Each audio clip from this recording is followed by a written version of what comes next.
What if I told you the most ruthless crime boss in mafia history started out as the good son, the war hero, the innocent one, the man who wanted nothing to do with crime. Yet, he became more dangerous than all of them combined. This is the terrifying transformation of Michael Corleone. In every crime family, there's always one child who's different. One who doesn't fit. One who doesn't belong. One who everyone believes will never become like the rest. For the Corleone family, that person was Michael. While his brothers were being trained in power, violence, and fear, Michael was being prepared for a normal life. College, military service, a future far away from crime. He wasn't just the black sheep. He was the family's last hope for redemption. But destiny had other plans. Michael Corleone grew up surrounded by killers, mob bosses, and crime lords. Yet somehow, he stayed clean. Unlike Sonny, hot-headed and violent. Unlike Fredo, weak and desperate for approval. Michael was calm, intelligent, disciplined. He joined the U.S. Marines, fought in World War II, and returned home as a decorated war hero. Everyone believed he had escaped the family curse. Even his father, Don Vito Corleone, wanted Michael to stay out. Michael was supposed to become a senator, a governor, a legitimate man. Not a gangster, not a murderer, not a kingpin. And for a while, it worked. Then one day, someone tried to assassinate his father. Bullets ripped through Don Vito's body. Blood flooded the streets. And in that moment, Michael realized something terrifying.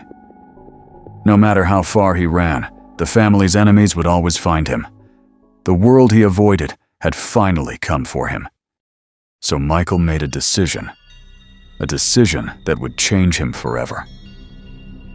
He volunteered to commit his first murder, not out of rage, not out of fear, but with cold logic.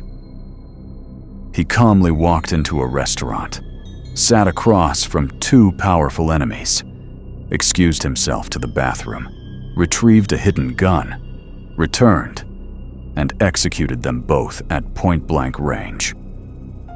This was the moment Michael Corleone died, and the dawn was born. From that day forward, Michael changed. The softness vanished. The innocence disappeared. The emotions shut down.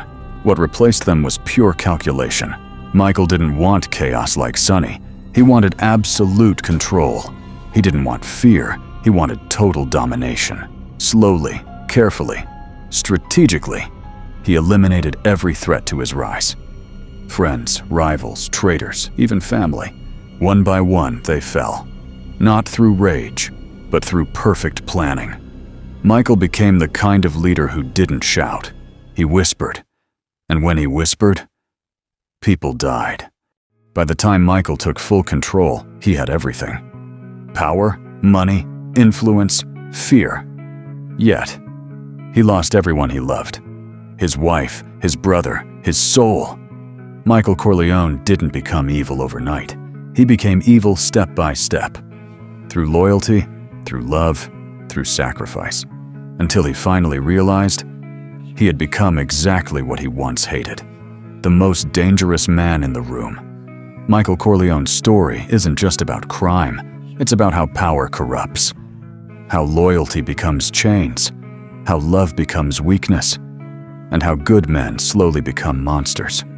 He didn't choose evil. Evil chose him, and he embraced it. If you enjoyed this deep dive into the mind of Michael Corleone, hit the like button so YouTube knows you want more stories like this. Subscribe for dark true crime, untold history, and legendary crime figures, because the next story is even darker.